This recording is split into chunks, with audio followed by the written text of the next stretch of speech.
A tiny urn is where their heartbreak rests. Their infant son inside after he was born lifeless.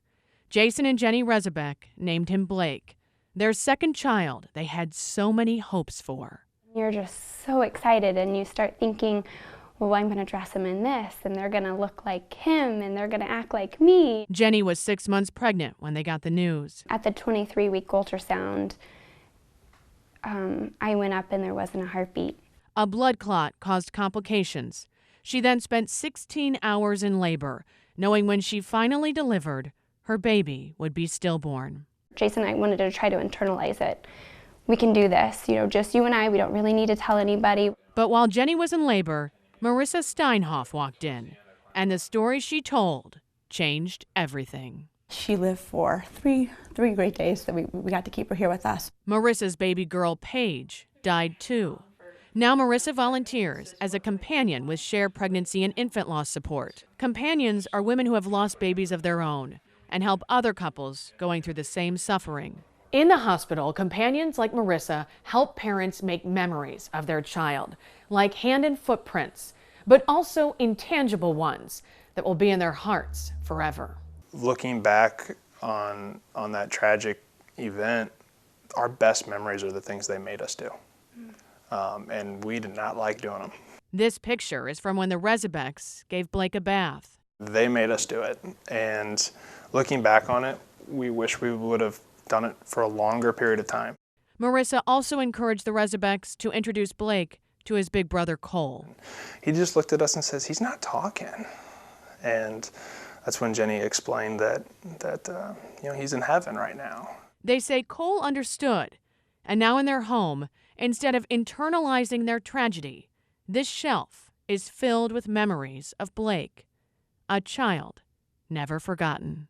It wasn't easy. It brought a lot of tears, a lot of pain, but at the end of the day, we'll cherish those memories forever. The goal of our Alive and Well STL project is to help you cut down on toxic stress. All of the experts agree eliminating stress can make you happier and healthier. And would you believe it can also cut down on out-of-school suspensions in young students? There's a charter school in the city of St. Louis that says it works. It's early morning at Mrs. Wilhite's second grade class here at Aspire Academy. And the first order of business, the very first thing they do is to concentrate on their breathing. Really, just breathing. It gets them focused, it gets them centered, and it makes them feel like they're in their own area. Truthfully, it's more than just breathing. These youngsters are led by trained yoga instructors who are highly skilled at mixing fun and stretching to bring a sense of calm and relaxation before they do anything else. I noticed a difference immediately.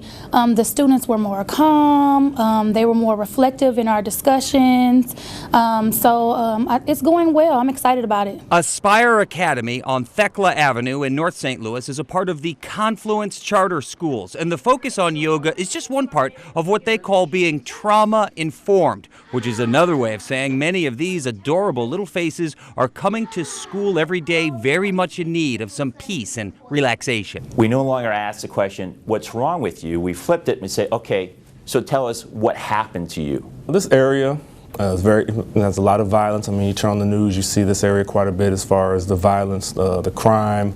A lot of the kids, their fathers aren't around, so I'm their father, Mr. Minner's their father. Some of the other teachers are their fathers. They look up to us as their father figures.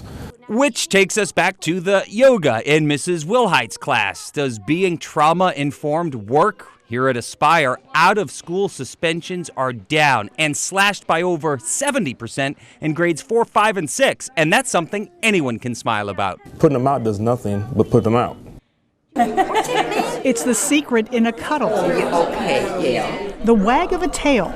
He is 4 years old. Oh, he's still a baby. Seeing something unexpected. And high fives. Interacting with pets, particularly therapy dogs, can lower our body's stress hormones and increase the release of feel-good endorphins in as little as 5 minutes.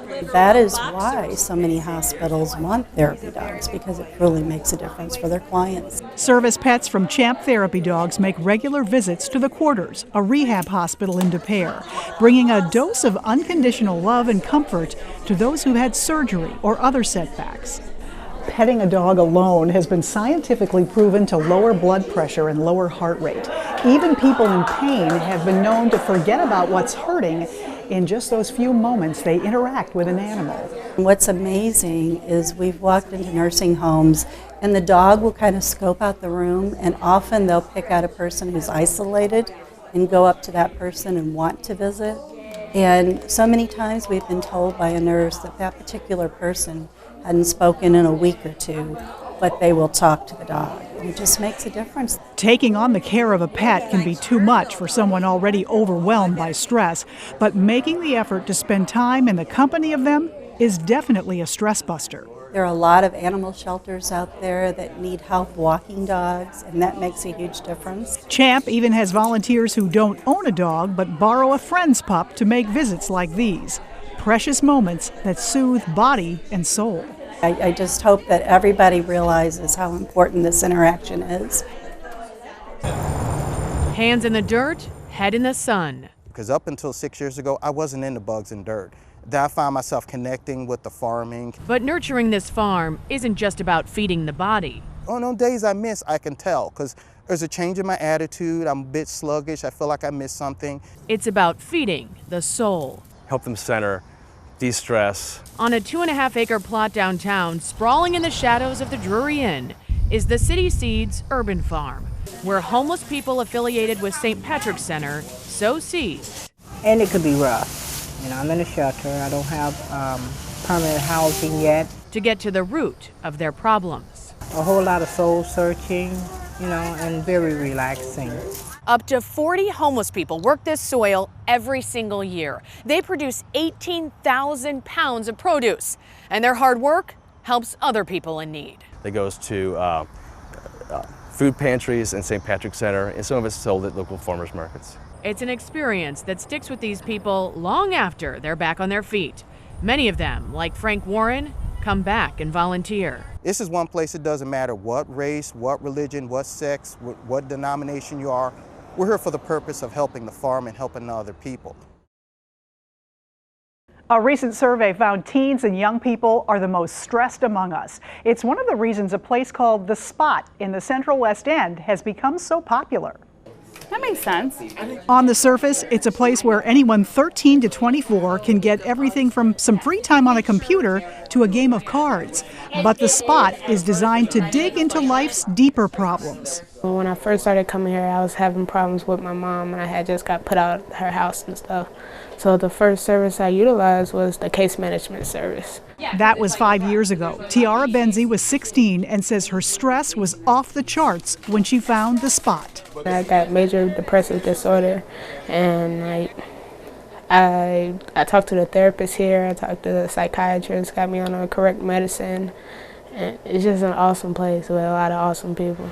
So much of what happens here at The Spot focuses on reducing stress. It could mean scheduling a medical appointment, grabbing a meal, or dealing with something as serious as substance abuse or even homelessness. It could be bullying, domestic violence, those types of issues. So we really see a lot of ranges of stress here in The Spot. True toxic stressors that, unless they're dealt with in a healthy way, can impact the rest of a young person's life. A lot of our youth, maybe this is the only place they eat. So they eat lunch when they get here and might take a dinner with them. It's open from 1 to 5 p.m. Monday through Friday. Medical and mental health services are free, no ID necessary. Since coming here, Tiara's gotten good jobs, her own apartment, and repaired the relationship with her mother. But the most valuable thing she found here? Confidence. They've helped me build confidence. Like, I wouldn't do this interview if it wasn't for, I promise you I would. Her plans for the future? Becoming a social worker so she can help others make connections like the ones she's made at The Spot.